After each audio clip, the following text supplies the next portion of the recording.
terlambat tepat pada waktunya. Takkan terlambat tepat pada waktunya. Haleluya. Sungguh kami mengucap syukur kepadamu Bapa Yahweh, karena Engkau adalah Elohim yang tidak pernah berdusta di dalam kehidupan kami. Engkau selalu menyampaikan sesuatu yang dahsyat untuk kehidupan kami. Terima kasih untuk pemeliharaan Tuhan dari hari lepas hari, sehingga pada saat ini kami bisa datang untuk memuji-muji dan meninggikan nama-Mu.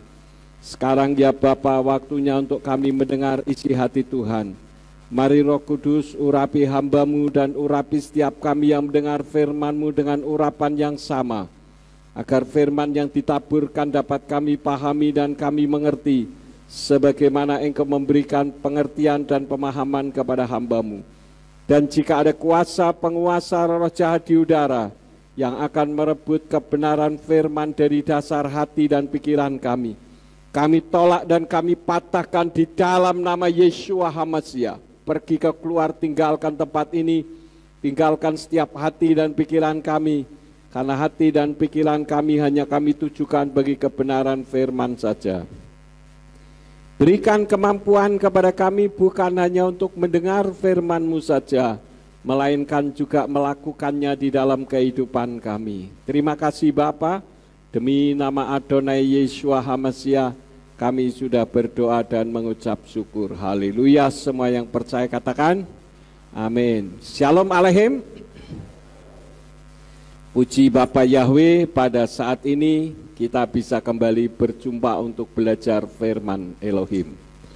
Bapak Ibu Saudara sekalian, pada saat ini saya akan membawakan firman yang saya beri judul Balada Kehidupan Orang Benar.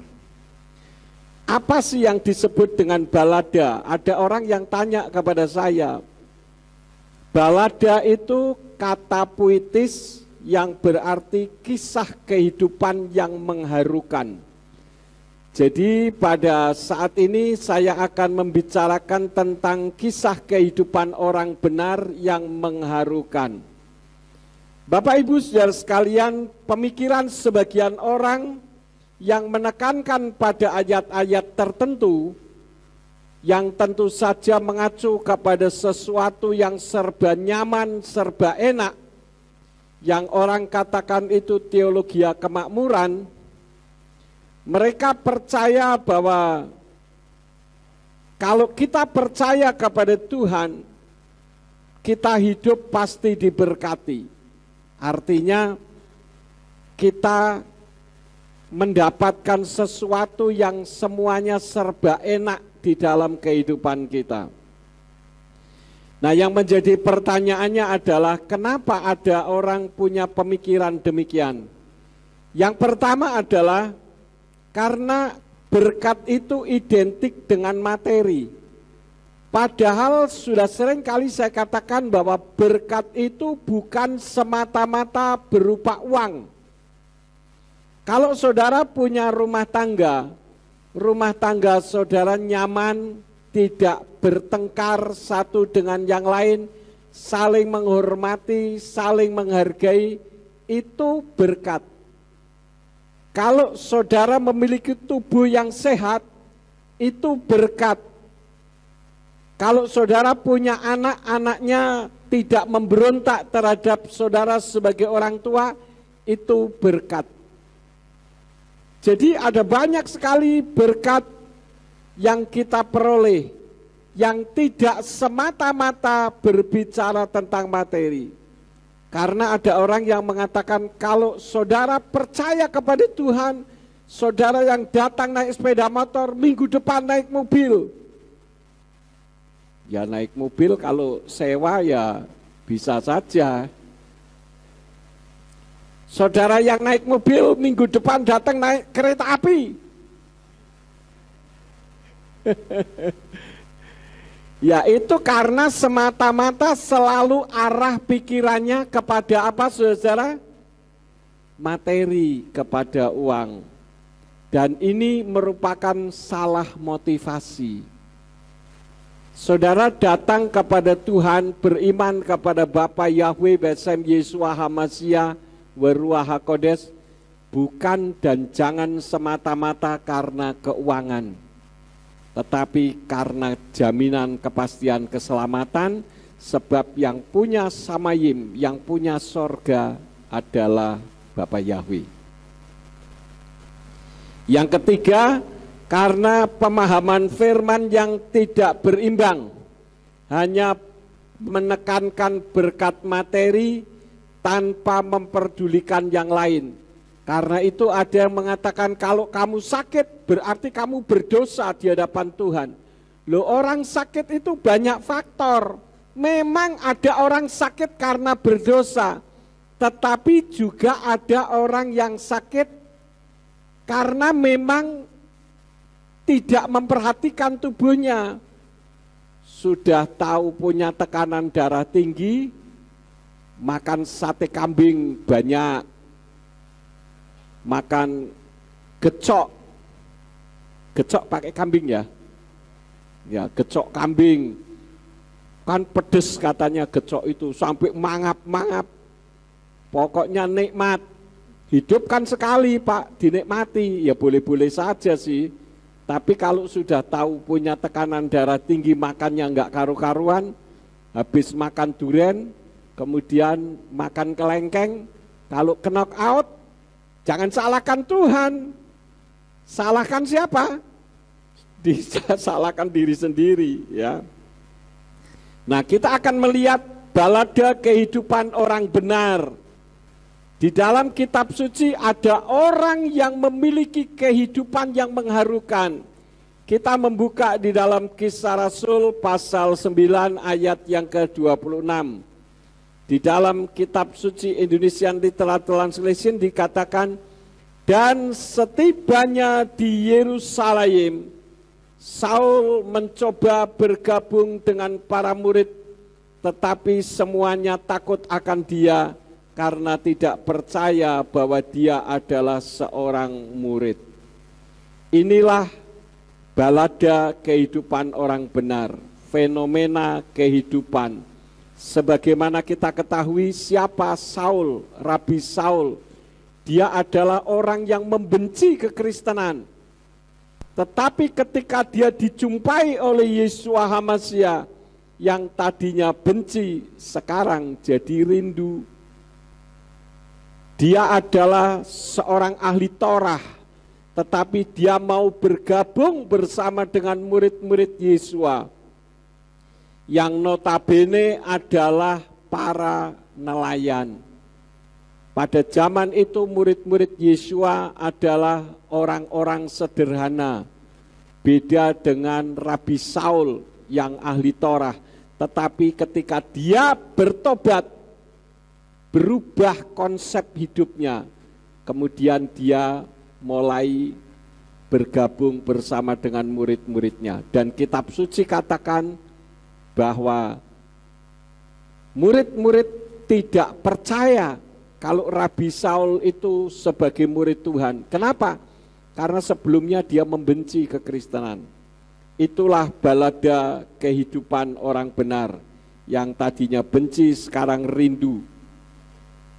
Beberapa hari yang lalu saya nonton televisi program Kick Andy mewawancarai seseorang yang membunuh banyak orang, yang dikenal dengan nama Umar Patek.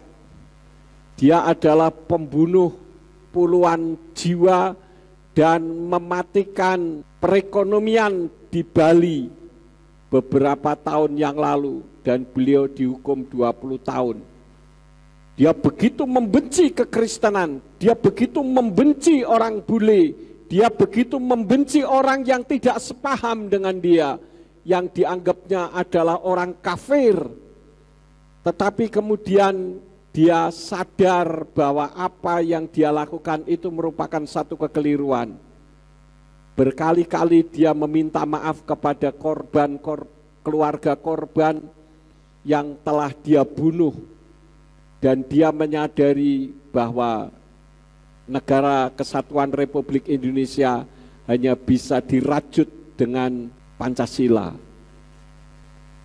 Sekarang ini sedang ada beberapa upaya untuk mengubah NKRI tidak lagi berideologi Pancasila, tetapi berideologi khilafah. Ada orang tanya kepada saya, Pak Yakub, khilafah bagus enggak? Saya katakan bagus.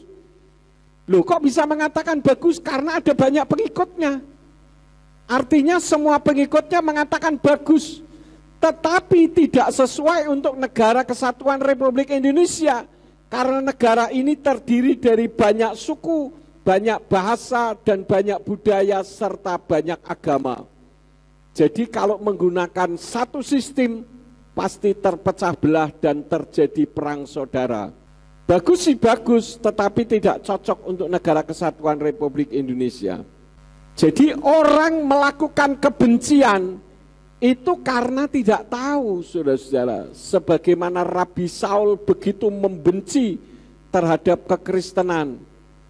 Karena dia tidak tahu, sampai-sampai dia pergi untuk mendapatkan surat supaya kalau dia menganiaya pengikut Yeshua HaMasiah tidak bermasalah. Sekarang kan banyak seperti itu. Orang yang begitu membenci, petentang-petenteng membubarkan ibadah.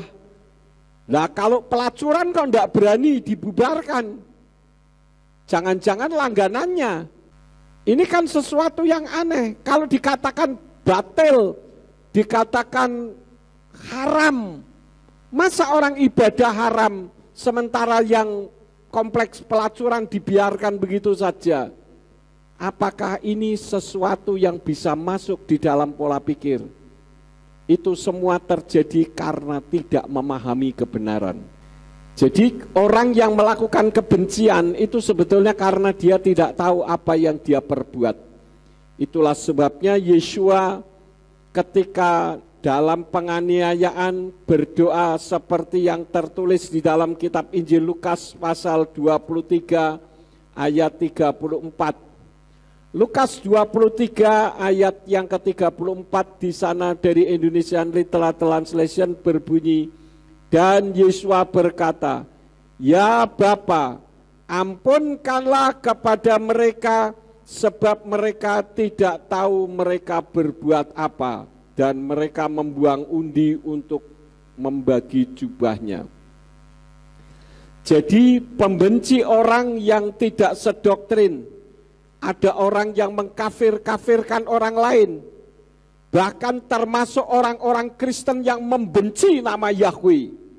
Itu adalah orang yang tidak tahu apa yang dia perbuat. Coba kalau dia tahu siapa Bapa Yahweh itu, pasti mereka akan menyembah kepadanya. Ada banyak orang melakukan perbuatan yang tidak tahu apa yang dia kerjakan. Beberapa waktu yang lalu ada seorang gadis masih belia, ya, ngomongnya dengan menggergat gertakan gigi, begitu membenci terhadap Presiden kita Jokowi yang mengatakan saya Cina, saya melawan pokoknya menentang kebijakan-kebijakan Presiden Jokowi. Saya bilang ini orang nggak ngerti apa-apa tapi sok-sokan. Orang yang tidak tahu otoritas ya seperti itu. Hanya ingin menunjukkan kalau dirinya hebat. Padahal sebetulnya orang yang seperti itu menunjukkan kebodohannya. Kalau melawan yang dilawan orang yang punya otoritas tertinggi di negara kita. Kalau presiden marah misalnya kita katakan tangkap, bunuh, selesai. Zaman Orde Baru dulu hilang sudah saudara-saudara. Nah ini menunjukkan orang tidak paham apa yang dia lakukan. Tapi saya bersyukur walaupun kita tidak sebanyak gereja-gereja yang ada, tetapi saudara yang duduk di depan saya, saudara yang duduk di rumah masing-masing yang mendengarkan firman ini, adalah orang yang tahu apa yang saudara lakukan. Karena saudara sudah mengenal kebenaran Bapa Yahweh. Saya sedang melakukan koordinasi, nanti pada saat saya ke Amerika, saya akan membentuk satu gereja pemulihan firman Dafar Elohim. Kenapa? Karena ada beberapa orang yang siap untuk dibaptis. Sudah ada 6 orang yang mendaftar, saudara-saudara. Dan kita akan memiliki GPF di California. Ya, kita beri kemuliaan untuk Tuhan. Jadi Bapak Ibu Saudara sekalian, hidup itu harus kita tahu apa yang kita lakukan. Karena kehidupan kita itu seperti orang main catur. Jangan saudara anggap semua orang baik dengan saudara. Walaupun saudara baik dengan semua orang. Bisa dipahami? Saya tidak memiliki kebencian terhadap orang lain. Tetapi saya tahu banyak orang yang membenci saya. Apalagi setelah mendengar pengajaran tentang nama Bapa Yahweh. Saudara ketik saja Yakub Sulistyo di internet. Muncul banyak itu. Pengajar sesat akhir zaman. Nabi palsu. Macam-macam. Tapi bagi saya tidak ngaruh. 0,01% pun tidak, saudara-saudara. Karena bagi saya kebenaran harus dimunculkan. Dan saya bersyukur sekarang kalau orang sampai tidak mengerti tentang Bapa Yahweh, ketinggalan zaman. Karena sekarang semua orang sudah mengenal kebenaran ini. Yang jadi masalahnya tergantung kitanya. Mau tidak melakukan kebenaran firman. Takut terhadap kebenaran atau tidak. Kebanyakan orang takut terhadap bayang-bayangnya sendiri. Nah, kita melihat bagaimana kehidupan Rabi Saul setelah dia mengenal kebenaran. Inilah balada kehidupannya. Saya ajak saudara untuk membuka di dalam Kisah Para Rasul pasal yang ke-27 ayat yang ke-1. Kisah Rasul 27 ayat yang ke-1 dari Indonesian Literal Translation berbunyi, dan ketika diputuskan agar kami berlayar ke Italia, mereka menyerahkan baik Saul maupun beberapa orang tahanan lain kepada seorang perwira dengan nama Julius dari pasukan Agustan. Di sini kita melihat bagaimana Rabi Saul berlayar ke Italia. Tetapi dalam perjalanan pelayaran itu, status Rabi Saul sebagai apa, saudara? Sebagai narapidana, sebagai orang tahanan. Bagaimana mungkin orang ketika mengenal kebenaran justru menjadi tahanan? Bagaimana dengan pola pikir orang yang seperti tadi saya katakan, pokoknya kita percaya kepada Tuhan, apalagi yang ekstrim katakan kita percaya kepada Bapa Yahweh, semua beres. Saudara punya utang beres, memang siapa yang membayar utang? Bisa dipahami saudara-saudara? Kita ini, kaki kita masih menginjak tanah. Jadi kehidupan yang berkaitan dengan hukum di atas muka bumi ini harus kita ikuti. Bukan berarti kita tidak punya iman. Di sana dikatakan Rabi Saul dalam perjalanan ke Italia sebagai tahanan. Mereka naik perahu. Nah, perjalanan Rabi Saul menuju ke Italia menggunakan perahu, itu ada beberapa pelajaran yang bisa diambil. Yang pertama, orang yang dipanggil dan dipakai Tuhan dengan luar biasa juga bisa diperlakukan tidak adil. Kita melihat bagaimana Rabi Saul adalah rasul yang hebat, juga menjadi tawanan. Jadi jangan kita berpikir kita sudah mengenal Bapa Yahweh maka semua kehidupan kita beres. Tidak ada ayatnya, saudara-saudara. kita juga bisa memiliki masalah. Kita juga bisa menghadapi banyak tantangan. Bahkan kitab suci mengajarkan kepada kita di dalam kitab Mazmur, pasal yang ke-34 ayat yang ke-19, dari kitab Tenak berbunyi, Rabot raut sadik umikulam yat silenu Yahweh. Kalau diterjemahkan kata per kata, rabot itu banyak, kemalangan atau penderitaan itu raut, orang benar itu sadik, dari mereka semua itu umikulam, memberikan itu yat silenu Yahweh.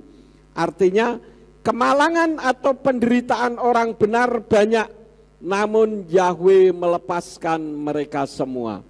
Artinya bahwa walaupun saudara sudah mengenal kebenaran, tetapi bukan berarti kita tidak bisa bermasalah.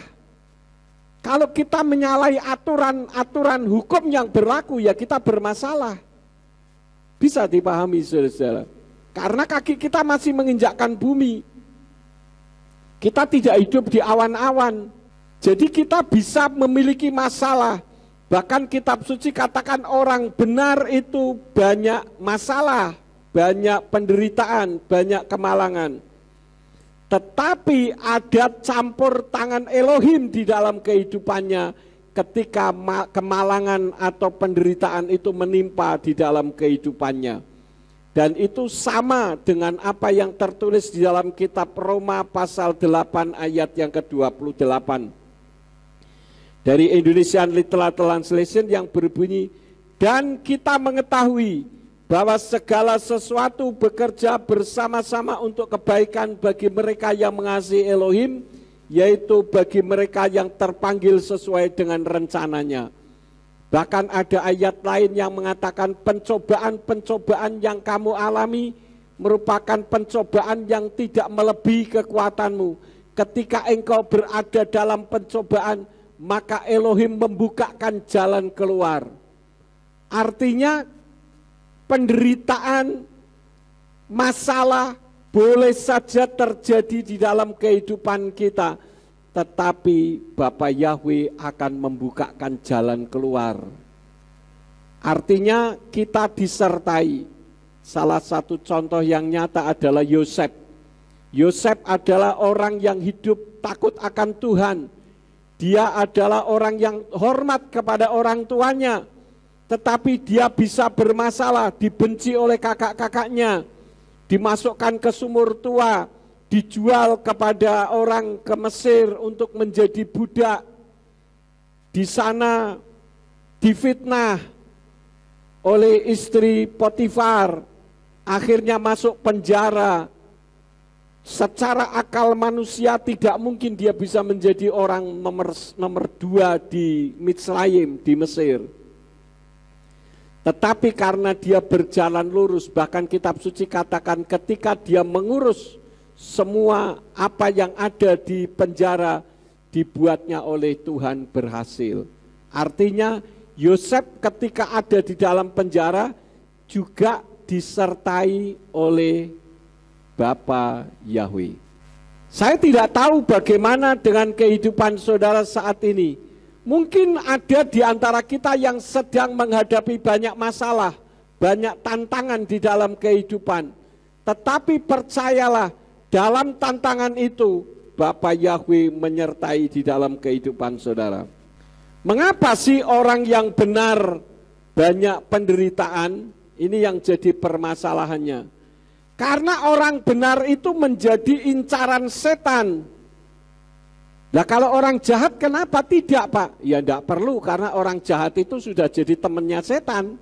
Jadi tidak perlu diurus, sudah jadi temannya. Orang benarlah yang selalu jadi buruan setan supaya hidupnya jadi tidak benar. Diserang terus-menerus. Tetapi di dalam penyerangan itu bukan berarti Tuhan membiarkan kita. Kalau kita memiliki iman, maka selengkap senjata Elohim ada di dalam diri kita, maka penyerangan setan tidak akan mempan, tidak akan mengena di dalam kehidupan kita. Artinya ketika saudara berhadapan dengan musuh, saudara punya senjata. Karena itulah maka kitab suci katakan kita ini jangan suam-suam kuku. Pergi ke gereja, pokoknya pergi ke gereja. Tidak bisa seperti itu. Kita harus ngerti firman, supaya kita tidak diombang-ambingkan oleh angin pengajaran. Karena setan pun mengatakan jangan mau diombang-ambingkan oleh pengajaran, padahal dia yang mengombang-ambingkan. Namanya setan itu selalu berusaha untuk memutar balikkan fakta, saudara-saudara. Kemarin saya baru menyanggah seorang teolog handal. Siapa yang sudah nonton? Coba angkat tangan. Loh, sidik sing nonton. Padahal itu penting sekali, saudara-saudara. Setiap kali saya mengupload YouTube, itu penting untuk saudara memiliki pendidikan tentang masalah nama Bapa Yahweh. Sehingga tidak diombang-ambingkan oleh angin pengajaran. Sehingga ketika menghadapi masalah, iya percuma juga Yahweh-Yahwean. Ya karena kita tidak ngerti apa-apa. Sangat ironis kalau nama Yahweh mulai mencuat, mulai memblow up ke seluruh dunia dari Ambarawa. Kalau jemaat di kota sendiri kita tidak memiliki basic yang kuat tentang nama Bapa Yahweh. Sangat mengerikan. Nanti pada akhirnya mutung. Mutung itu bahasa Indonesianya apa ya? Kecewa. Ya, kecewa dengan temannya, pindah gereja boleh-boleh saja. Saya tidak mengharuskan ibadah di sini, tetapi ibadahlah di tempat di mana nama Bapa Yahweh ditinggikan. Jangan kecewa dengan temannya, pindahnya ke gereja yang menyembah nama sesembahan lain lagi. Ya, ini menunjukkan orang nggak ngerti. Banyak kejadian seperti itu, saudara-saudara. Saya mendengar dari orang, Pak Yakub kenal enggak si A dari gereja penyembah Bapa Yahweh ini? Oh ya kenal, dia kan aktif di dalam pelayanan. Iya sekarang dia kecewa Pak. Lalu sekarang dia kembali menyembah kepada sesembahan lain. Saya ambil kesimpulan berarti orang ini enggak ngerti apa-apa. Kalau orang ngerti tentang siapa Yahweh, siapa Yesua, siapa Ruach HaKodes, dia tidak akan pernah meninggalkan Tuhan. Kalaupun kecewa dia pindah gereja, go ahead silahkan. Karena tidak harus di tempat ini, asal di tempat yang benar. Jadi jangan sampai kita diburu setan dan setan menjamah kita. Karena setan berusaha untuk menggagalkan rencana Elohim bagi orang benar. Kalau kita membaca di dalam kitab Yirmiyahu pasal 1, kita tahu bagaimana manusia ditentukan sebelum dilahirkan untuk punya rencana besar sebagai nabi bagi bangsa-bangsa. Itu rencana dari Bapa Yahweh. Artinya kehidupan kita ini diupayakan untuk bisa menjadi kehidupan yang bermakna, yang berguna bagi orang lain. Tetapi kenyataannya banyak yang gagal di tengah jalan. Kenapa? Karena tidak memiliki basic yang kuat tentang kebenaran firman. Itu yang pertama. Yang kedua, pelajaran yang bisa kita ambil, perahu kehidupan di perjalanan itu terkadang melewati badai. Kalau saudara melihat langit, langit itu tidak selalu cerah. Terkadang gelap, mendung, terkadang hujan dan ada angin badai. Jadi jangan dikira hidup itu selalu enak. Mentang-mentang sudah mengenal Bapa Yahweh berarti hidup kita tidak bermasalah. Sekali lagi saya katakan itu tidak ada ayatnya. Artinya bahwa kita sudah mengenal Bapa Yahweh pun kita bisa bermasalah, bisa sakit, bisa juga mengalami penderitaan-penderitaan kehidupan yang lain. Yang jadi masalahnya adalah masalah-masalah yang kita alami itu jangan sampai kita sendiri yang menciptakan. Bisa dipahami saudara-saudara? Kalau kita sudah melakukan kebenaran, tetapi kemudian ada orang yang tidak suka dengan kita, memfitnah katakanlah, sehingga kita bermasalah. Tidak masalah, Bapak Yahweh pasti akan menolong kita. Kecuali kalau kita sendiri yang membuat masalah, itu lain perkara. Kenapa? Karena di dalam kitab Mazmur pasal yang ke-23, ayat 1 sampai ayat yang ke-4 mengajarkan kepada kita tentang balada kehidupan orang benar. Di sana dikatakan demikian dari Indonesian Literal Translation. Mazmur Daud, Yahweh adalah gembalaku, aku takkan kekurangan. Dia membaringkan aku di padang rumput hijau. Dia membimbing aku ke air yang tenang. Dia menyegarkan jiwaku. Dia menuntun aku di jalan kebenaran oleh karena namanya. Sekalipun aku berjalan dalam lembah bayang-bayang maut, aku tidak takut bahaya, karena engkau besertaku, gadamu dan tongkatmu, keduanya menghibur aku.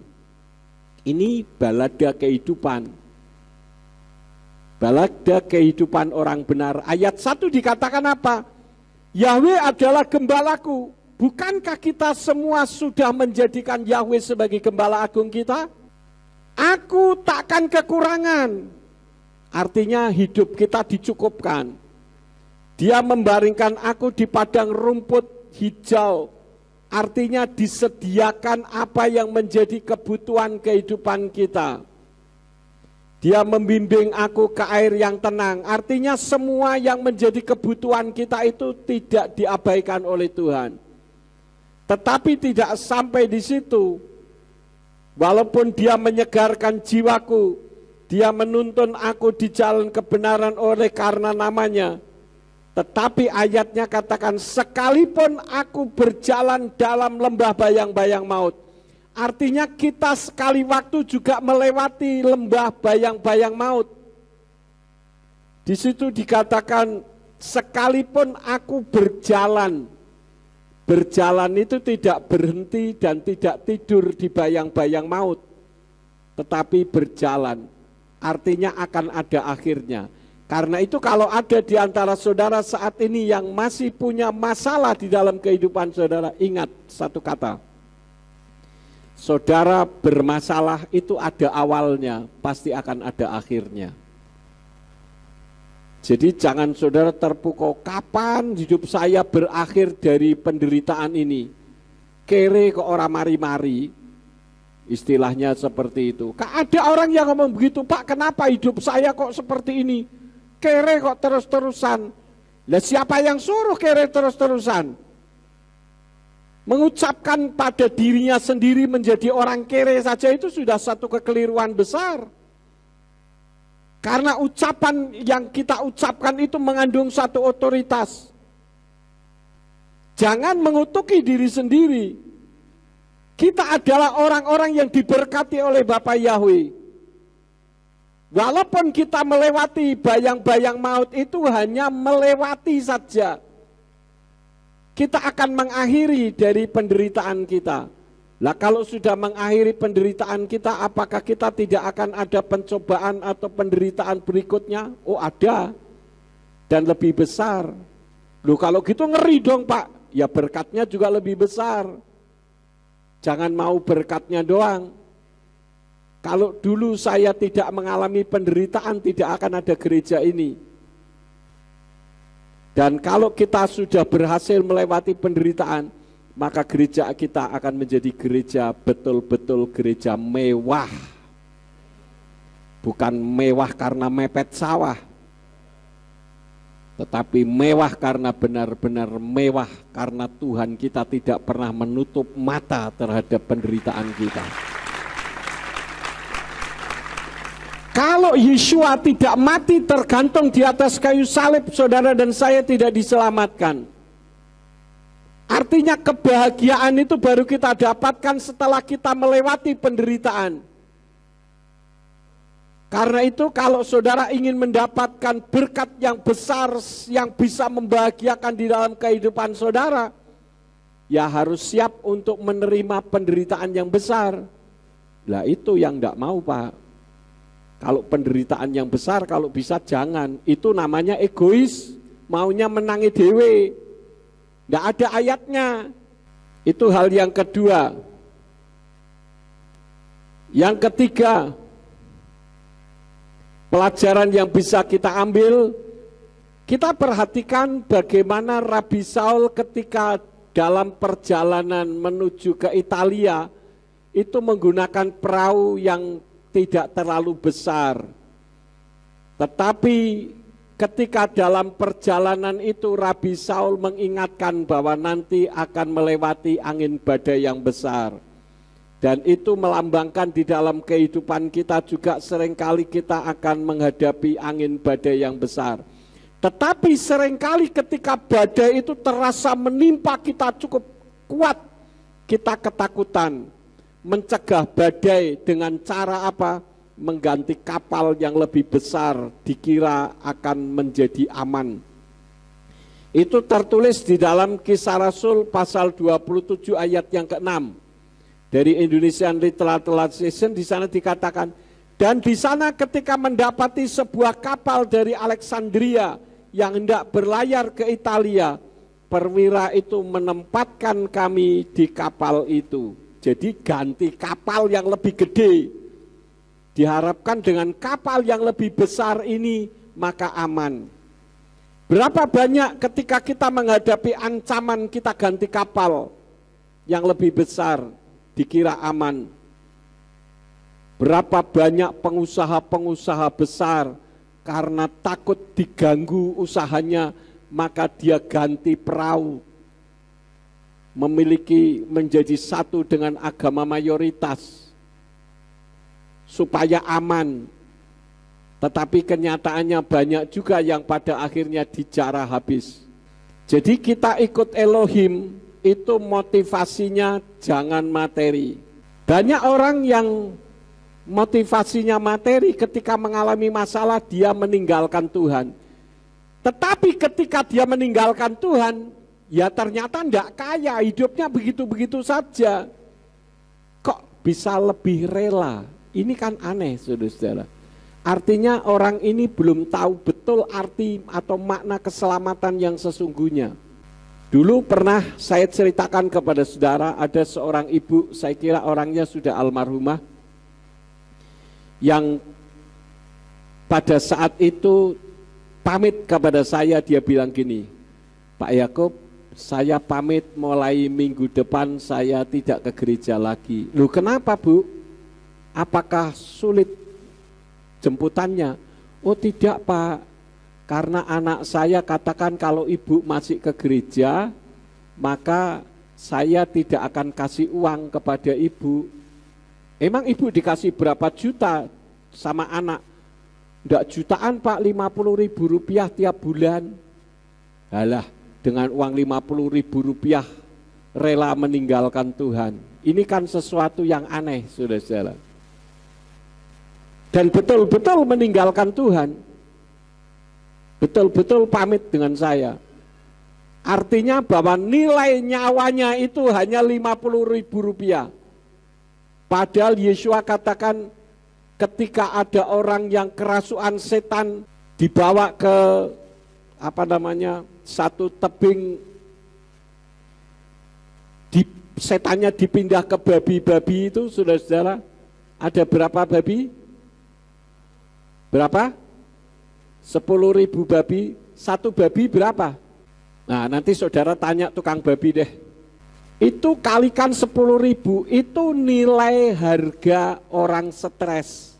Karena tiap hari dia ada di pekuburan memukuli dirinya sendiri dan sebagainya.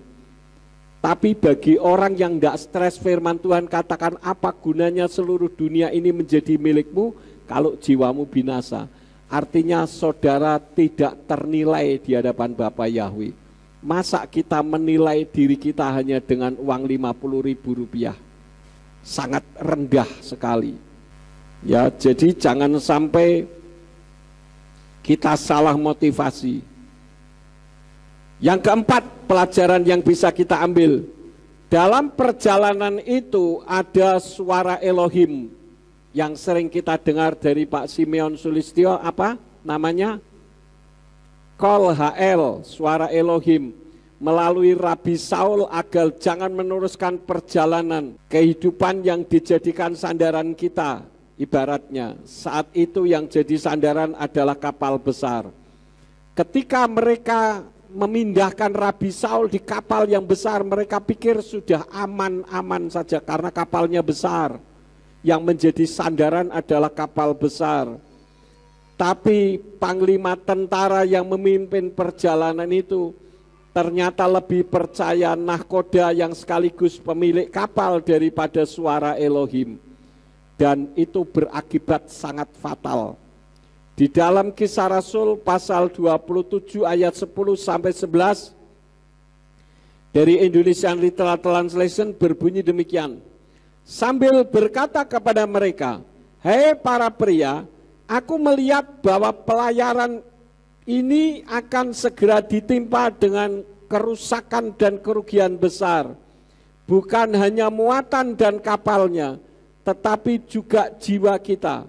Namun perwira itu lebih diyakinkan oleh pemilik kapal dan nahkoda daripada apa yang dikatakan Rabi Saul." Saya mau tanya kepada saudara, ketika semua orang yang ada di kapal itu diingatkan oleh Rabi Saul, jangan melanjutkan perjalanan, karena nanti kita akan ditimpa badai yang besar dan kapal ini akan hancur.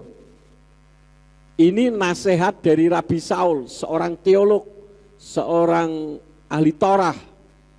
Tetapi kemudian nahkoda sekaligus pemilik kapal mengatakan, tidak apa-apa, kita akan melewati dengan baik. Pertanyaan saya, logiskah kalau semua orang percaya kepada nahkoda kapal sekaligus pemilik kapal?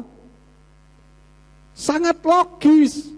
Kenapa? Karena dia pemilik kapal dan nahkoda ngerti betul situasi saat itu. Tetapi Rabi Saul menubuatkan nanti akan ditimpa malapetaka besar. Dan kalau kita membaca ayat-ayat selanjutnya, kita melihat satu kenyataan bagaimana kapal besar itu ditimpa gelombang yang hebat.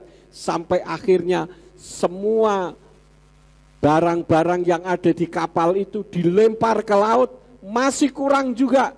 Kapalnya sendiri hancur berantakan. Padahal sudah kapal besar, ya. Nah, dalam kehidupan kita juga seringkali ada manusia kecil dalam tanda petik yang mengingatkan kita, yang ada di dalam diri kita. Dan itulah suara Elohim Kol HL, atau suara Tuhan yang ada di dalam diri kita, yang mengingatkan kalau kita melakukan perbuatan yang melanggar firman. Suara Tuhan itu beda dengan suara hati, ya. Kalau suara hati itu muncul dari apa yang input kita terima melalui pikiran kita. Tapi kalau Kol HL itu adalah firman yang murni datang dari Tuhan. Nah, seringkali kalau kita menyimpang atau kita melakukan sesuatu yang tidak sesuai dengan firman, ada suara di dalam hati kita yang mengingatkan untuk kita tidak melakukan itu. Dan seringkali kalau kita manusia kecil yang pendapatnya bertentangan seperti suara Elohim melalui Rabi Saul, tetapi ketaatan terhadap logika seringkali lebih dominan daripada suara Elohim, maka kita melihat bagaimana mereka meneruskan perjalanan dengan percaya diri yang pada akhirnya kapal besarnya itu hancur berantakan. Kita melihat ada banyak kasus-kasus yang terjadi di negara kita, di mana orang ini berharap kepada sesuatu yang bukan Tuhan. Contohnya kasusnya Sambo misalkan. Dia berbasik kepada jabatan dan materi sebagai sandarannya. Saya jenderal, saya punya kuasa, saya punya otoritas, dan saya punya uang triliunan. Dia begitu percaya diri, tetapi kalau Tuhan melakukan sesuatu, tidak ada hal yang mustahil, semuanya hancur berantakan. Dulu bagaimana dengan pembuat kapal Titanic? Pembuat kapal Titanic itu mengatakan, kapal yang saya buat ini canggih, Tuhan pun tidak bisa menenggelamkan. Ini adalah ucapan yang keluar dari mulut pembuat kapal Titanic. Akibatnya apa? Hanya nabrak gunung es, hancur berantakan. The Beatles juga pernah mengatakan, Tuhan tidak lebih terkenal dari kami. Akhirnya mati juga. Nah, demikian pun orang-orang kaya seringkali berharap kepada materi, karena dia pikir dengan kekayaan aku bisa melakukan sesuatu. Memang uang itu penting, tetapi uang bukan segala-galanya. Kita semua hidup, kaki kita masih menginjakkan bumi, kita masih membutuhkan uang, betul. Tetapi uang jangan dijadikan segala-galanya di dalam kehidupan kita. Bukan berarti kalau kita tidak pegang uang, kita tidak mampu memiliki segala sesuatu. Buktinya dulu ketika saya pertama kali mau membangun gereja ini, kita tidak punya dana.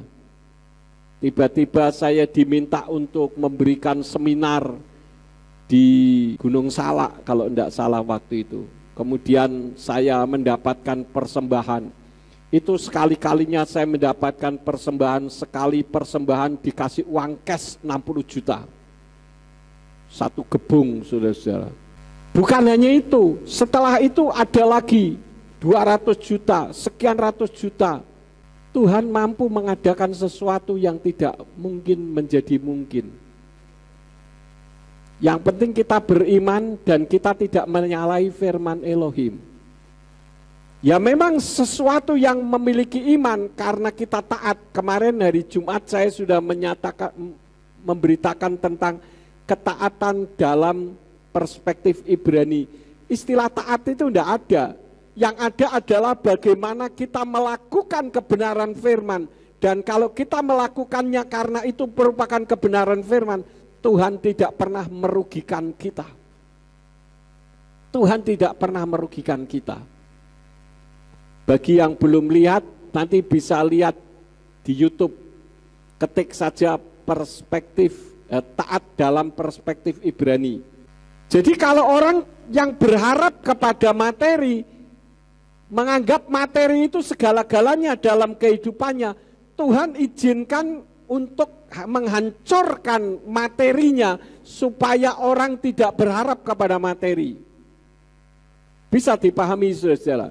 Apa sih yang menjadi sandaran kita?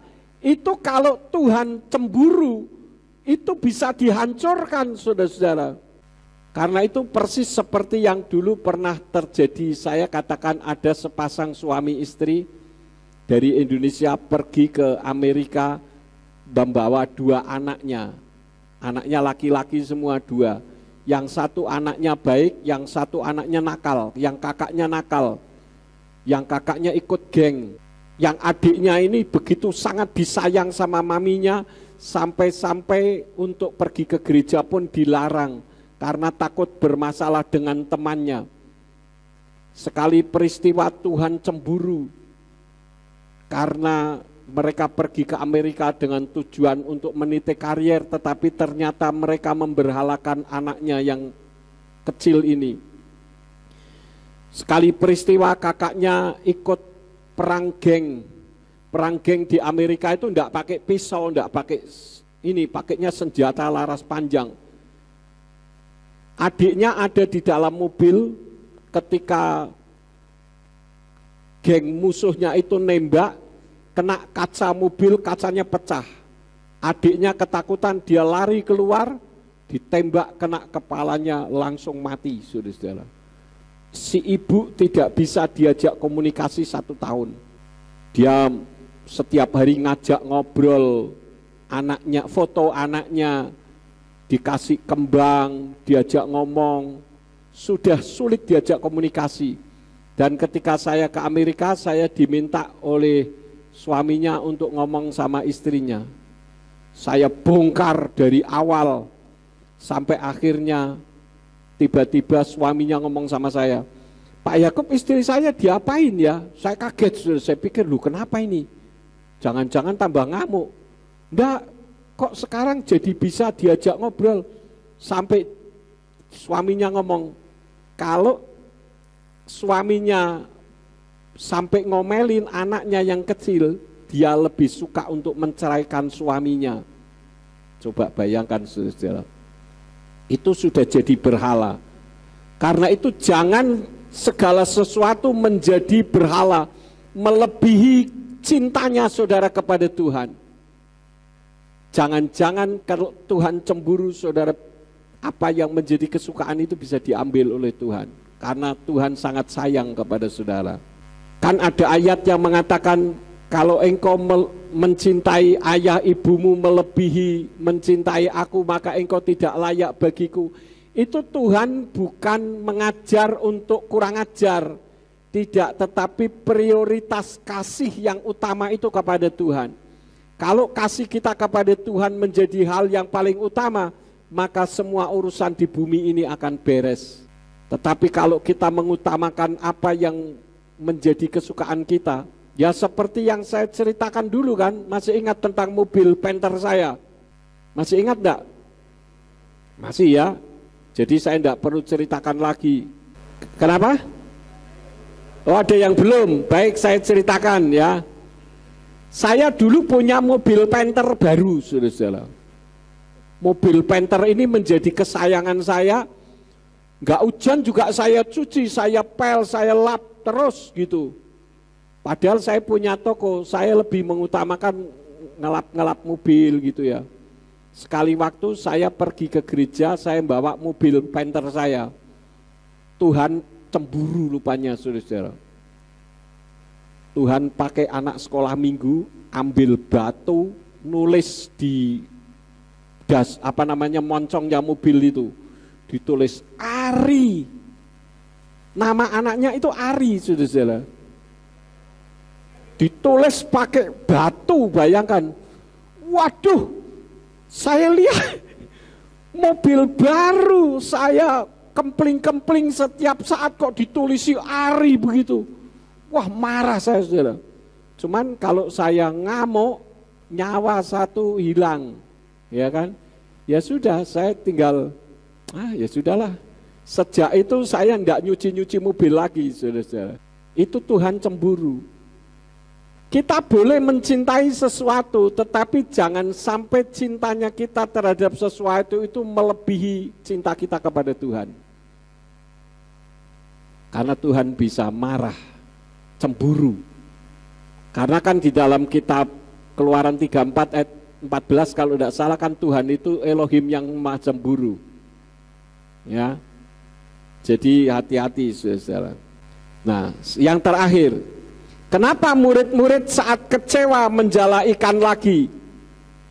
Yohanan 21 ayat yang ketiga dari Indonesian Literal Translation dikatakan, Simon Kepa berkata kepada mereka, aku pergi menangkap ikan. Mereka berkata kepadanya, kami juga pergi bersamamu.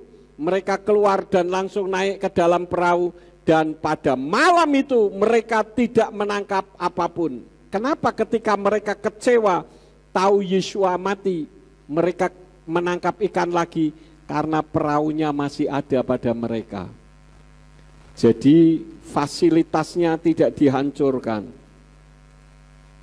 Untuk kita selamat, buang kehidupan yang jadi sandaran hidup kita, bersandarlah hanya kepada Bapa Yahweh. Yang jelas kalau kita berharap dan bersandar kepada Bapa Yahweh, selalu berakhir dengan indah, happy ending, itu selalu. Tetapi yang jadi masalahnya kan kapan sih happy endingnya? Ya kita tidak tahu karena kita bukan Tuhan. Kita imani saja happy ending karena semua yang kejadian-kejadian yang terjadi di atas muka bumi ini yang karena kebenaran selalu happy ending. Jadi dengarkan suara manusia kecil kita yang sesuai firman, karena itu suara Ruach HaKodes yang bukan suara hati yang bersandar kepada logika. Saya tidak tahu bagaimana kehidupan saudara saat ini, Tetapi kalau saudara berharap kepada Bapa Yahweh, perhatikan fenomena kehidupanmu, balada kehidupanmu akan berakhir dengan happy ending. Karena Tuhan tidak pernah membiarkan saudara. Saya tidak akan memperpanjang firman, biarlah firman ini akan menjadi berkat di dalam kehidupan Bapak Ibu Saudara sekalian. Mari kita bangkit berdiri bersama-sama. Kita akan akhiri, mari kita bangkit berdiri bersama-sama. Kami mengucap syukur kepadamu Bapa Yahweh. Engkau adalah Elohim yang mengasihi kami, yang pagi ini mengingatkan kepada kami agar kami di dalam melakukan kehidupan kami tetap bersandar dan berharap kepada Tuhan. Karena kami menyadari bahwa fenomena-fenomena kehidupan, balada di dalam kehidupan kami bisa terjadi, tetapi Engkau tidak pernah meninggalkan kami. Berkati seluruh jemaat baik yang mendengarkan firman-Mu dari ruangan ini maupun dari rumah masing-masing, baik melalui streaming maupun melalui radio. Engkau berkati semuanya ya Bapa. Kalau sebentar kami akan meninggalkan tempat ini, kirim malaikat Tuhan untuk menjaga, melindungi kami, tibakan di rumah dengan selamat. Dan sesampainya di rumah ada yang akan melakukan aktivitas dalam kehidupan, apa saja yang diusahakan dan dikerjakan yang tidak bertentangan dengan firman-Mu, kiranya dibuatnyalah oleh Engkau berhasil. Semua tangan-tangan yang sudah memberikan korban tatangan, korban persembahan, maupun korban-korban yang lain, Engkau berkati dengan berlipat kali ganda. Semua yang sudah ambil bagian di dalam pelayanan pada hari ini, Engkau pakai semakin hari semakin heran.